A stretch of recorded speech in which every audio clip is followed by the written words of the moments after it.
y han empezado de una manera muy sistemática, muy bonita, la verdad, a buscar la causa de la patología para intentar hacer el traje a medida del tratamiento de cada uno de los sujetos.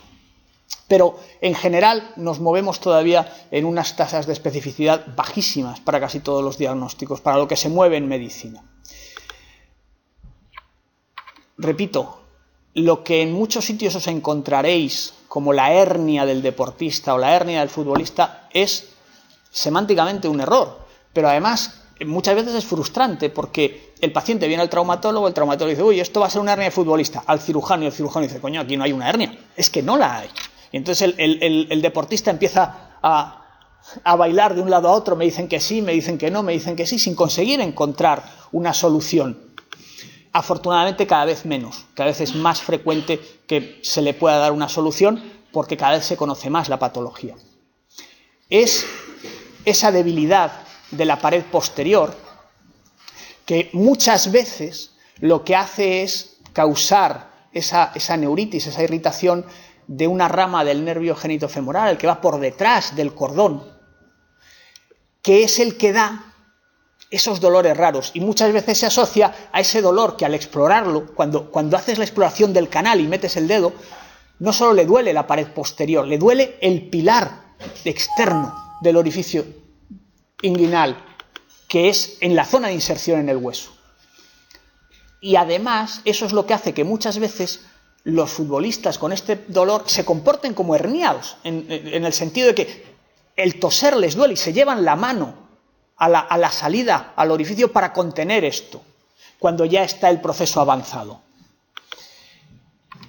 Eso hace también que les duela al hacer abdominales y por eso no deben empezar haciendo abdominales a cañón cuando tienen una pubalgia. Hay que elegir el tipo de abdominal que hacen.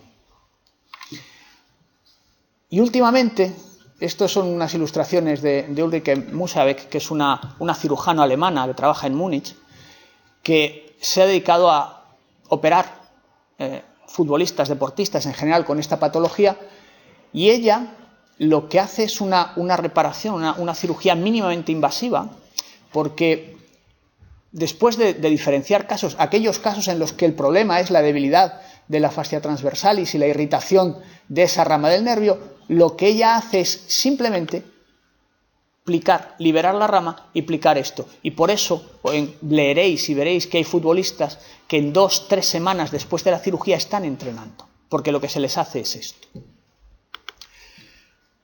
Bueno, esto es más de lo mismo, lo que suele ocurrir, la zona de dolor, la zona en la debilidad.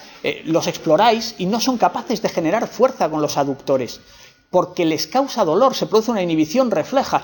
Tienen unas piernas así, unos muslos con unos aductores, vamos, con unos jamones tremendos, y cuando les pides que cierren, no son capaces de vencer la resistencia de tus 2 dedos, porque están inhibidos por dolor.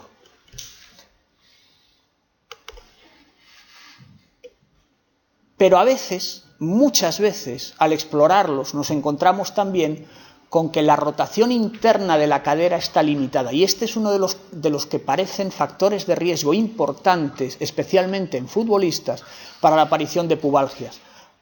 Pensadlo, si la rotación interna de la cadera está limitada porque hay un conflicto femoroacetabular o hay una alteración en la posición de la ilíaca o hay un trastorno muscular, ¿qué va a ocurrir? Que cuando la cadera va a rotación interna o se aproxima, va a golpear contra el acetábulo, y el acetábulo ¿qué va a hacer?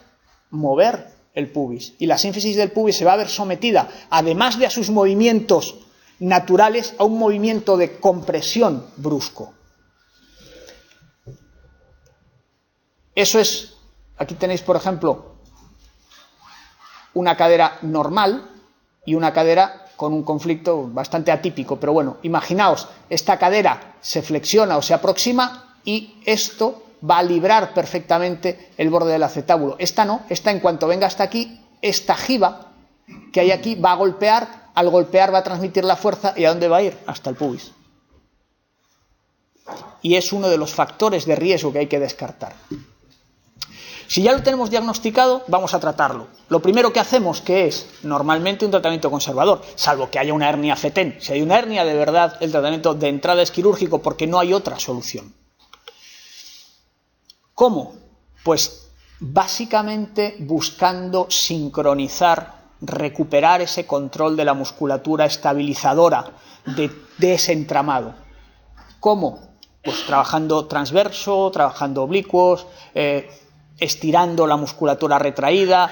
El trabajo de glúteo es muy importante. Os sorprendería la cantidad de deportistas con una insuficiencia relativa, lógicamente, en sus glúteos, sobre todo en glúteo medio, que permite una báscula aumentada de la pelvis en los gestos de apoyo a una sola pierna. Hay que buscar, con la ayuda de los fisios o de los osteópatas, la liberación de esas restricciones, sobre todo en sacroiliacas. Con muchísima frecuencia nos las encontramos en estos deportistas.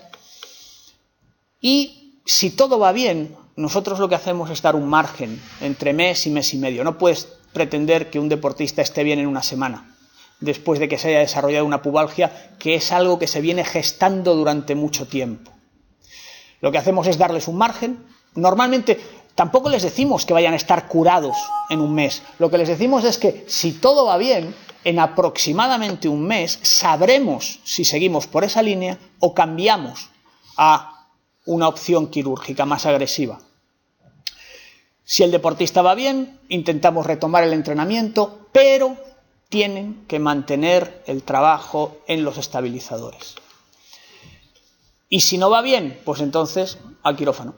Y en el quirófano depende de la patología que hayamos sospechado, que creamos que tiene nuestro deportista, haremos una cosa u otra. Se ha preconizado el tratamiento laparoscópico, pero es que si no hay una hernia real, la láparo probablemente no va a dar buenos resultados. Yo la experiencia que tengo en los jugadores tratados por laparoscopia no es buena. Tenemos un porcentaje muchísimo más grande de fracasos que en la cirugía convencional. ¿Qué pasa? Es atractivo porque al jugador le dicen, nada, chaval, esto en una semana estás en la bici y en 2 semanas estás entrenando. Pero claro, si no te sirve para nada, pues es mucho menos interesante. La cirugía clásica es una variante de la técnica de Bassini que describió cómo se hacía Nesovic, pero en la década de los 70. Se hace el refuerzo aplicando la fascia transversalis y en algunos casos, como en estos, que estos son, os decía, de la doctora Musabek, lo que se hace es abrir la fascia y plicarla, simplemente. Lo que se hace es abrirla y ¡pum!, reforzarla y liberar la rama del nervio, que en este caso estaría colocada más o menos por aquí abajo.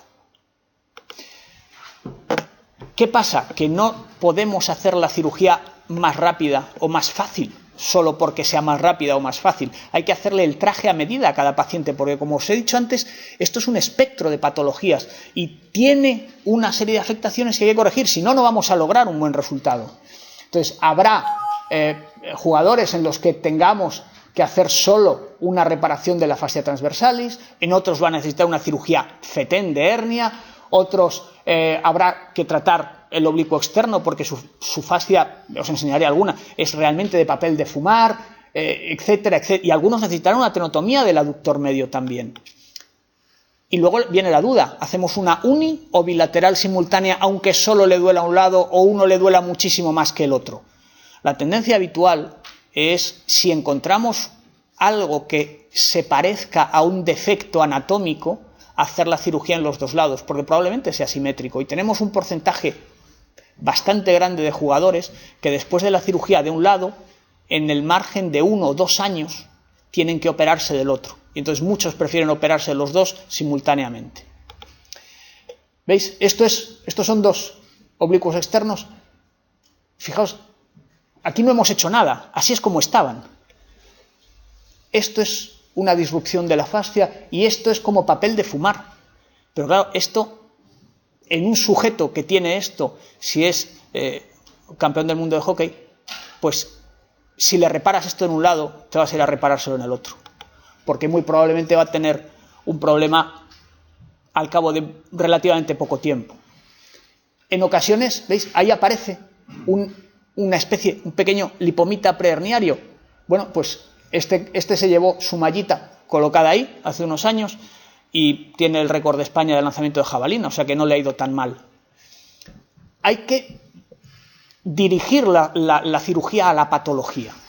Si lo hacemos bien, podemos esperar más o menos un 90-95% de buenos resultados, es decir, de retorno al mismo o mayor nivel de competición, que es lo que en deporte nos dice si estamos haciéndolo bien o mal.